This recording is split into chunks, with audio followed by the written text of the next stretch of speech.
नमस्कार, स्वागत है आप सभी विद्यार्थियों का आपके अपने YouTube प्लेटफॉर्म उदय एजुकेशन और उदय स्टडी क्लासेज में। विद्यार्थियों, इस वीडियो में बात करने वाले हैं अर्धवार्षिक और वार्षिक परीक्षा 2022-23 की दृष्टि से इम्पोर्टेंट कक्षा 7वीं के हिंदी विषय के पेपर के बारे में, जो कि आपके आने वाले एग्जाम की दृष्टि से काफ़ी इंपॉर्टेंट रहने वाला है और आप सभी विद्यार्थियों के लिए वरदान साबित होने वाला है। तो आप सभी विद्यार्थियों से विनंती रहेगी, इस वीडियो को अंत तक देखिएगा, वीडियो को लाइक कर दीजिएगा। अभी तक आपने उदय एजुकेशन और उदय स्टडी को सब्सक्राइब नहीं किया तो चैनल को भी सब्सक्राइब जरूर कर लीजिएगा। आपके एग्जाम तक सारे विषय के पेपर यहाँ पे डाले जाएंगे। विद्यार्थियों, ये पेपर आपको भी मिलेगा और कहाँ पे मिलेगा वो वीडियो के बीच में मैं कहीं पे भी आपको बता सकता हूँ। और ये पेपर है पूरा का पूरा उत्तर सहित मैंने बनाया है और इनमें सारे प्रश्नों के उत्तर भी मैंने साथ में लिखे हैं, ताकि आप सभी विद्यार्थी जब इस वीडियो पेपर को डाउनलोड करोगे और पढ़ोगे तो आपको भी उत्तर साथ में मिल जाए। तो इसके लिए आपको क्या करना पड़ेगा, वीडियो को अंत तक देखना पड़ेगा। चलिए पहले प्रश्न की ओर बढ़ते हैं। सारे के सारे प्रश्न मैं फटाफट उत्तर बताऊंगा ताकि आपका ज़्यादा समय भी वेस्ट ना हो। पहला प्रश्न है कि हिमालय की बेटियां पाठ के लेखक कौन हैं। यानी आपको बताना है हिमालय की जो बेटियां आपका पाठ है उसके लेखक कौन है। यतीश अग्रवाल, जितेंद्र कुमार, शिव प्रसाद सिंह या फिर नागार्जुन। तो विद्यार्थियों, इसका सही आंसर क्या हो जाएगा, नागार्जुन हो जाएगा। ऑप्शन नंबर द रहेगा इसका सही उत्तर। चलिए दूसरा प्रश्न आपकी स्क्रीन पे है कि चीकू को उठाकर सज्जों पर नीचे की ओर झांकने लगती थी। कौन झांकने लगती थी, बच्चे, युवतियां, बूढ़ी औरतें या फिर घर की बहुएं। तो इसका सही आंसर क्या हो जाएगा, ऑप्शन नंबर ब रहेगा इसका सही उत्तर। विद्यार्थियों, आपको भी उत्तर आता हो तो आप कमेंट में जरूर लिख सकते हैं। प्रश्न संख्या 3 है कि कठपुतली को दुख होता था धागों में बंधे होने का, दूसरों के इशारों पर नाचने का, हरदम नाचने का या फिर धागे खींचने का। तो कठपुतली को दुख किस बात का होता था विद्यार्थियों, दूसरों के इशारों पर नाचने का। यानी कठपुतली का काम क्या होता है, दूसरे जो इशारे करते हैं उसके अनुसार उनको नाचना पड़ता है। चौथा प्रश्न आपका है कि पेड़ खड़ा हुआ था नदी के किनारे, समुद्र के किनारे, फुटपाथ पर, तालाब के किनारे या फिर गांव के किनारे। तो विद्यार्थियों, पेड़ है अपने पार्ट में कहाँ पे खड़ा हुआ था, समुद्र के किनारे, फुटपाथ पे। ऑप्शन नंबर ब रहेगा इसका सही उत्तर। विद्यार्थियों, वीडियो को लाइक जरूर कीजिएगा और आप कहाँ से वीडियो को देख रहे हैं वो भी कमेंट में जरूर लिखिएगा, अपना नाम भी जरूर लिखिएगा। कविता में पहाड़ को दिखाया गया है किसानी के रूप में, बैल के रूप में, बच्चों के रूप में या फिर भेड़ के रूप में। तो विद्यार्थियों, कविता में पहाड़ को कैसे दिखाया गया है, एक किसान के रूप में दिखाया गया है। तो ऑप्शन नंबर अ रहेगा इसका सही उत्तर। जिन भी विद्यार्थियों ने ऑप्शन नंबर अ का चुनाव किया था उन सभी का सही उत्तर है।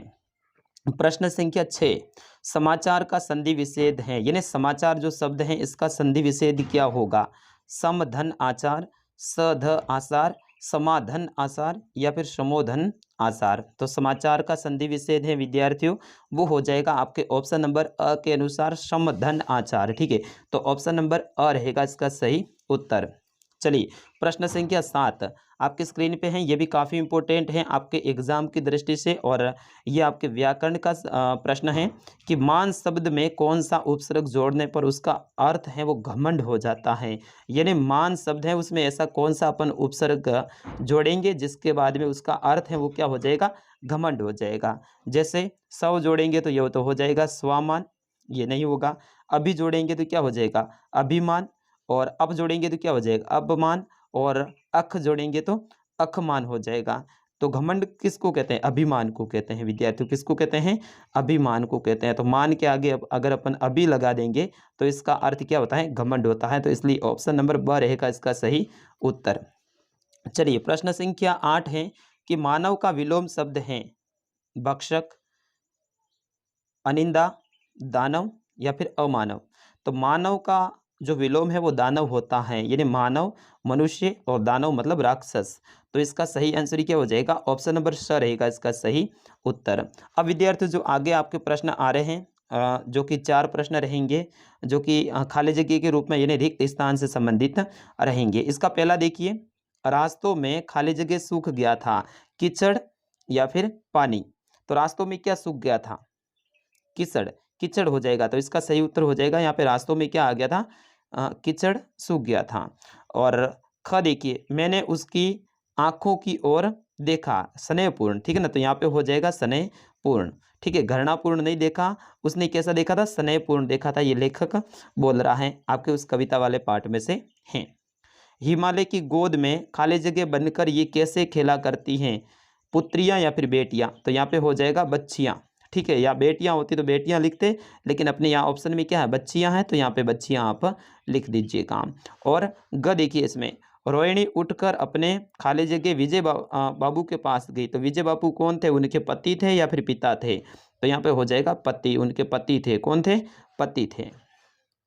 चलिए प्रश्न संख्या 10 देखिए, निम्न प्रश्नों का उत्तर एक पंक्ति में आपको लिखना है, यानी एक उत्तर एक लाइन में लिखना है। और ये आपके जो पाठ्य पुस्तक के जो पाठ है ना, उन पाठों में से मैंने प्रश्न लिए हैं, और ये सारे के सारे आपके एग्जाम की दृष्टि से 101% इम्पोर्टेंट रहेंगे। तो पहला देखिए, घोंसला ना मिलने पर पक्षी कैसे खुश रहेंगे, तो घोंसला न मिलने पर पक्षी ऊंची उड़ान भरकर खुश रहेंगे। यानी घोंसला नहीं मिलता है तो वो क्या करते हैं, ऊंची उड़ान भरते हैं, मतलब आकाश में आसमान में उड़ते हैं, और उड़ने से उनको क्या मिलती है, खुशी मिलती है। तो आप सभी विद्यार्थियों को भी ध्यान रखना, अपने आसपास में कहीं भी पक्षी अगर पिंजरे में हैं तो उनको आपको आज़ाद करवाना है, क्योंकि उड़ने से उनको क्या मिलती है, खुशी मिलती है। लेखक के घर की खिड़की पर कौन आकर बैठ गया था, तो लेखक के घर की खिड़की पर एक कौवा आकर बैठ गया था, कौवा। ठीक है ना, तो इसमें क्या लिखो।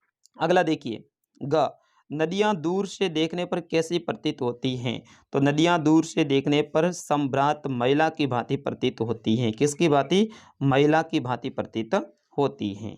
ग देखिए, कठपुतली किन्हें तोड़ देने का आग्रह करती हैं, तो कठपुतली अपने आगे पीछे बंधे धागों को तोड़ देने का आग्रह करती है, क्योंकि धागों के सहारे ही वो क्या करती है, नाच दिखाती हैं। अब आगे जो प्रश्न है 11वां, उसके अंतर्गत भी आपको 3-4 प्रश्न मिलेंगे, और इनके जो उत्तर है ना, वो ज़्यादा शब्दों में देने हैं, यानी अपन कह सकते हैं कम से कम 30 शब्दों में देने हैं।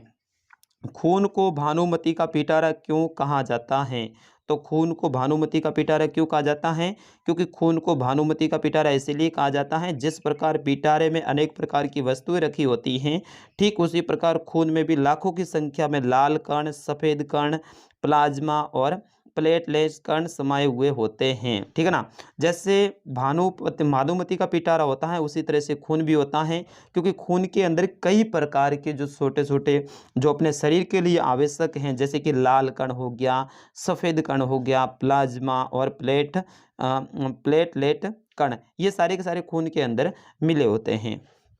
अगला देखिए, कवि ने अंधकार की तुलना किससे की और क्यों की है, तो ये आपको बताना है कवि ने अंधकार की तुलना किससे की है। तो यहाँ पे देखिए, कवि ने अंधकार की तुलना है भेड़ों के गले से की है, क्योंकि जिस प्रकार भेड़ों के झुंड में भेड़ एक दूसरे से सटकर इकट्ठा होती हैं, उसी प्रकार से शाम को अंधकार है वो चारों ओर से फैल जाती है। जैसे शाम होती है तो अंधेरा है वो चारों तरफ फैल जाता है, जिस तरह से भेड़ें एक दूसरे से चिपक जाती हैं, वैसे ही अंधकार है वो भी एक दूसरे से चिपक के एकदम चारों तरफ क्या कर लेते हैं, अंधेरा कर लेते हैं।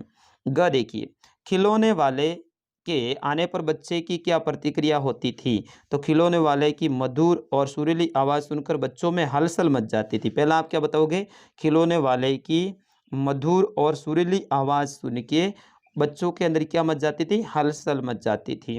दूसरा आप क्या करोगे, वे अपने खेलों को छोड़कर घरों की गलियां उद्यानों से उनके पास में चले आते थे, और इस हड़बड़ी में किसी की टोपी गिर जाती थी तो किसी के जूते उद्यान में छूट जाते थे। मतलब अपन नहीं करते हैं जैसे उतावड़ करके कहीं पे भाग जाते हैं, कोई अपने गाँवों में आइसक्रीम वाला आता है या फिर कोई भी वो माइक वाला आता है, वो बोलता है कुछ भाई खिलौने वगैरह देने के लिए या फिर आइसक्रीम वगैरह, तो अपन भागते हुए नहीं जाते हैं। तो उसी तरह से यहाँ पे भी उनकी मधुर आवाज़ को सुन के और सुरीली आवाज़ को सुन के है ना, बच्चों में के अंदर हलचल मच जाती थी। वो अपने घरों को छोड़ के, अपनी गलियों को छोड़ के, अगर कोई उद्यान में खेलता है तो वहाँ से छोड़ते हुए दौड़ते हुए उनके पास में चले जाते थे, और हड़बड़ी के कारण कई बच्चों की टोपी गिर जाती थी तो कई के जूते उद्यान में छूट जाते थे। विद्यार्थियों इतना बताओगे ना तो आपको पूरे में से पूरे नंबर मिलेंगे। ग देखिए, मनुष्य को धरती की भांति सहनशील क्यों होना चाहिए, तो मनुष्य को धरती की भांति इसलिए सहनशील होना चाहिए क्योंकि वह भी धरती की तरह सुख दुख में समान रूप से सहन कर सके, अर्थात स्वीकार कर सके, क्योंकि धरती के ऊपर भी तो सुख और दुख दोनों ही आता है। जैसे धरती के ऊपर कोई तूफान आता है, आफत आती है, फिर भी धरती उसको सहन कर लेती है, तो उसी प्रकार मनुष्य को भी सहन करना चाहिए। 12वां प्रश्न है कि निम्नलिखित शब्दों के विलोम शब्द लिखिए। आय का विलोम लिखना है, फिर उसके बाद में आशा का, उदय का और कोमल का। तो आय का विलोम क्या होता है, व्यय होता है। तो यहाँ पे आय और फिर उसके बाद में व्यय। आय का मतलब है आना, व्यय का मतलब है खर्च करना। आशा, आशा का विलोम क्या होता है? निराशा होता है। उदय का विलोम क्या होता है? अस्त होता है। और कोमल का विलोम है वो कठोर होता है। अगला प्रश्न है कि निम्नलिखित पद्यांश की सप्रसंग व्याख्या करनी। ये आपके वार्षिक परीक्षा में आएगा और सरकारी स्कूल के जो विद्यार्थी हैं उनके अर्धवार्षिक परीक्षा में भी ऐसा के ऐसा पद्यांश आने वाला है और उनको क्या करनी पड़ेगी? सप्रसंग व्याख्या करनी पड़ेगी। तो इन्हें क्या करना है? दो ये हैं, ये दोनों के दोनों आपके एग्जाम की दृष्टि से इंपॉर्टेंट रहेंगे। ऐसे थे अरमान की उड़ते नीले नभ की सीमा पाने, लाल किरण सी सोच खोल सूखते तारक अनार के दाने। अगर ये नहीं आता है तो इसकी करनी है, मैं झिझक उठा हुआ बेचैन सा, लाल होकर आंखें भी दुखने लगी, मुट्ठे देने लोग कपड़ों की लगे, ऐठ बेसारी दबे पाँवों भगी। इसका क्या करना है आपको? सप्रसंग व्याख्या करनी है। 15वां प्रश्न है, निम्नलिखित गद्यांश को पढ़कर दिए गए प्रश्नों के उत्तर देने। ऐसा गद्यांश आएगा, उसको पढ़ लेना आराम से 2-3 बार और पढ़ने के बाद में जो नीचे प्रश्न पूछे जाएंगे उनके उत्तर आपको देने। विद्यार्थियों ये तो एकदम इजी होता है। गद्यांश क्या है? माधवदास को वह चिड़िया बड़ी मनमानी लगी, उसकी सौसंधता बड़ी प्यारी जान पड़ती थी। कुछ देर तक वह उस चिड़िया का इस डाल से उस डाल थिरकना देखते रहे। इस समय वह अपना भूत कुछ भूल गए। उन्होंने उस चिड़िया से कहा, आओ तुम बड़ी अच्छी आई हो, यह बगीचा तुम लोगों के बिना सूना सूना लगता। मतलब चिड़िया के बिना यह बगीचा सूना लगता है, ये माधवदास बोल रहा है। ठीक है, सुनो चिड़िया, तुम खुशी से ये समझो कि ये बगीचा मैंने तुम्हारे लिए ही बनाया है। और माधवदास क्या बोल रहा है कि चिड़िया चिड़िया चिड़िया तुम सुनो कि ये बगीचा मान लो कि मैंने तुम्हारे लिए ही बनाया है। तुम बेटके यहाँ आया करो, यानी बे रोक टोक तुम यहाँ पे आया करो। तो ये गद्यांश किस पाठ से लिया गया है? तो ये गद्यांश है चिड़िया, ये गद्यांश है। वो पाठ का नाम क्या है? चिड़िया की बच्ची। और लेखक कौन है? जिनेंद्र कुमार हैं। उस पाठ से लिया गया। दूसरा प्रश्न देखिए, माधवदास चिड़िया से क्यों प्रभावित हुआ? तो माधवदास चिड़िया की सौसंधता और उसका थिरकना फूदना देखकर प्रभावित हुआ। अगला है कि माधवदास ने चिड़िया से क्या कहा? तो माधवदास ने चिड़िया से क्या कहा? देखिए, माधवदास ने चिड़िया से कहा कि यह बगीचा तुम्हारे बिना सूना लगता है और इस बगीचे को अपना समझकर यहाँ रोजाना आया करो। और चौथा प्रश्न है कि माधवदास क्या चाहता था? तो माधवदास चाहता था कि चिड़िया रोजाना उसके बगीचे में आवे। तो इस तरह से सारे प्रश्नों के उत्तर देने हैं। अंतिम प्रश्न है जो कि आपके एप्लीकेशन से संबंधित हैं। अपने विद्यालय के प्रधानाध्यापक को स्थानांतरण प्रमाण पत्र यानी टीसी के लिए आपको क्या करना है? प्रार्थना पत्र यानी एप्लीकेशन लिखनी है। तो टीसी के लिए आपको लिखना है, तो यहाँ पे देखिए सेवा में ऐसे आप ऊपर लिखोगे, फिर उसके बाद में इतना सा स्पेस छोड़ने के बाद में यहाँ पे लिखोगे, श्रीमान प्रधानाध्यापक महोदय, उदय पब्लिक उच्च प्राथमिक विद्यालय चितलवाना जालोर। तो आपके जो विद्यालय का नाम है वो यहाँ पे आप लिख सकते हैं। अगर पेपर में दिया हुआ है तो वो लिखना है, अगर पेपर में नहीं दिया हुआ है तो आप अपने विद्यालय का नाम लिख सकते हैं। फिर उसके बाद में महोदय, फिर उसके बाद में सविनय निवेदन है कि मेरे पिताजी का स्थानांतरण जालोर हो गया है, हम सभी लोग पिताजी के साथ में जालोर जा रहे हैं, अतः प्रार्थना है कि आप मुझे टीसी स्थानांतरण प्रमाण पत्र शीघ्र दिलाने की कृपा करें। आपका आज्ञाकारी से फिर आपका नाम लिख देना है, कक्षा लिख देनी है और इस साइड में आपको क्या करना है?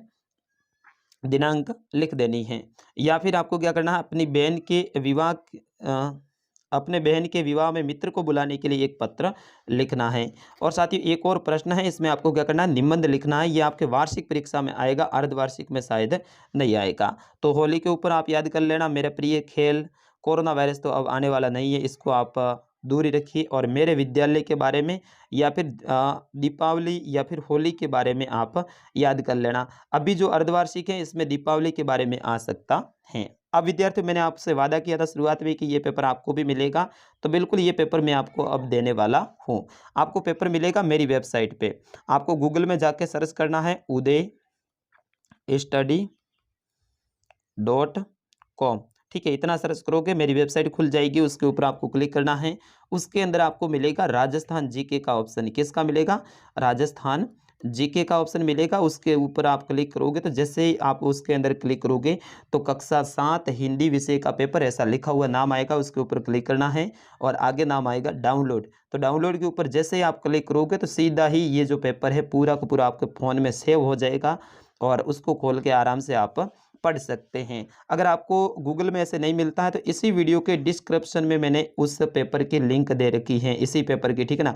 तो डिस्क्रिप्शन कहाँ मिलेगा, अभी मैंने यहाँ पे नाम ले रखा है ना वीडियो के नीचे, आप देखो कक्षा 7 हिंदी पेपर। इसके ऊपर आपको क्या करना, थोड़ा सा अपने हाथ से ऐसे टच करना है। जैसे आप टच करोगे तो यहाँ पे है ना बहुत बड़ा विवरण खुल जाएगा। तो उसी के नीचे यहाँ पे देखना आप नाम आएगा पीडीएफ डाउनलोड का, ठीक है ना। उसके ऊपर क्लिक करो, सीधे ही आपके पीडीएफ डाउनलोड हो जाएगी। तो साथियों मिलते हैं अगले वीडियो में, कौन सी विषय का पेपर सही है वो भी आप जरूर बताइएगा। तब तक के लिए मुझे आगे दीजिएगा, नमस्कार, जय हिंद।